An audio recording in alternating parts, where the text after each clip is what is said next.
शिवरात्रि, अमावस्या, पूर्णिमा, इस दिन ये 7 दिवस आपको बताए थे और कहा गया था कि 5-5 दिए लगाना शाम के समय पर, बन सके उन दिए को लंबी बाती का। कौन सी बाती का? जम के बोलो जरा। लंबी बाती का। आपको पहले भी कथा में कहा, लंबी बाती का जो दिया होता है,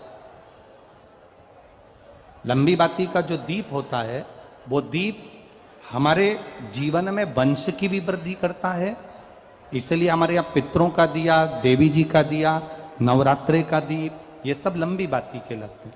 तो लंबी बाती का जो दीप होता है वो हमारे यहाँ वंश की भी वृद्धि करता है, लक्ष्मी की भी वृद्धि करता है, सुख समृद्धि।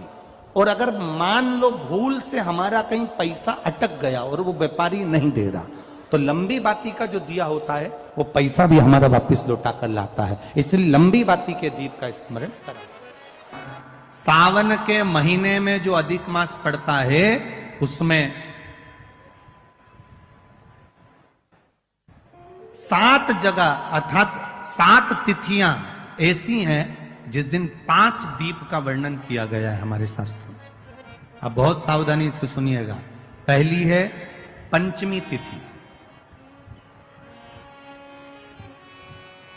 अधिक मास सावन का जब मेल हो, अधिक मास सावन के महीने में अगर पड़े और पंचमी तिथि आप अगर शुरू की, मतलब आज भी पंचमी है, मान लो आज की पंचमी अगर आप नहीं कर पाए तो अगली जो पंचमी आ जाए अधिक मास के महीने में, आप वो भी कर सकते। पंचमी, अष्टमी, एकादशी, प्रदोष, शिवरात्रि, अमावस्या, पूर्णिमा, ये 7 तिथियां हमारे यहां सावन के अधिक मास का जो संजोग होता है, इसमें ये 7 तिथियां, फिर से बोलो, पंचमी, अष्टमी, एकादशी, प्रदोष, शिवरात्रि, अमावस्या, पूर्णिमा, ये वो तिथियां हैं 7 जिन तिथियों में अगर हम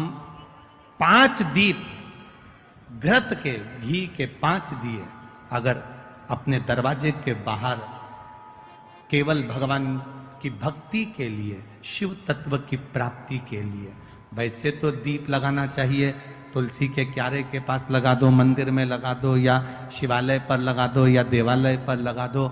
और इस कीचड़ पानी में अगर कहीं ना जा पाओ, अगर पानी वानी बरस रहा है, जगह जगह बहुत पानी है, भले इधर क्षेत्र में इतना ना दिख रहा हो पर अन्य क्षेत्रों में बहुत पानी है, तो कोई ना जा पाए तो भगवान का स्मरण कर कर उन दीप को भगवान के सामने प्रज्वलित कर कर 5 दिए इन तिथियों में, पंचमी, अष्टमी, एकादशी, प्रदोष, शिवरात्रि, अमावस्या और पूर्णिमा, जो सावन के महीने में अधिक मास पड़ता है, उसमें ये 7 तिथियों पर जो 5 दीप भगवान के सामने प्रज्वलित कर कर अपने दरवाजे के पास में बाहर की ओर रख देता है, उसके घर में कभी रोग, बीमारी और लक्ष्मी की कोई कमती नहीं होती, उसका जीवन सार्थक हो जाता है। पर सावन के महीने में अधिक मास के संजोग पर यह होता है।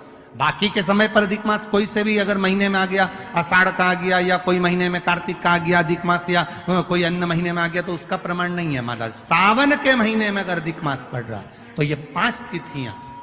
अब कई लोग कहते हैं गुरुजी पंचमी हम 2 लें, 2 पंचमी आएगी, 2 एकादशी का वर्णन आ जावे, तो हम कौन सी? तो यहां एक भी अगर आप कर रहे हो 7 तिथियों में से एक भी अगर ये नहीं कर पाओ तो अगली कर लो, अगली नहीं कर पाओ तो ये स्मरण में रहकर